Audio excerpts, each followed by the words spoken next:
In Quincy, Massachusetts, the cost of roof repairs can range dramatically, from a few hundred to several $1,000s. The price largely hinges on the damage extent, the age and type of your roof, and required materials.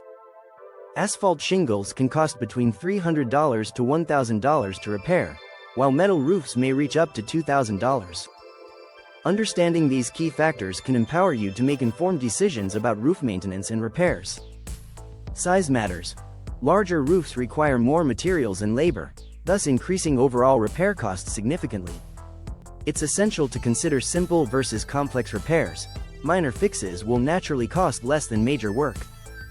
Emergency repairs can be pricier, involving overtime costs and urgent labor, so plan maintenance accordingly. Beyond initial quotes, other expenses like permit fees, inspections, and debris removal can add to your costs. Before starting, review your homeowner's insurance to see if repairs might be covered under your policy. With informed choices and expert help, your roof can stand strong, no matter the challenge.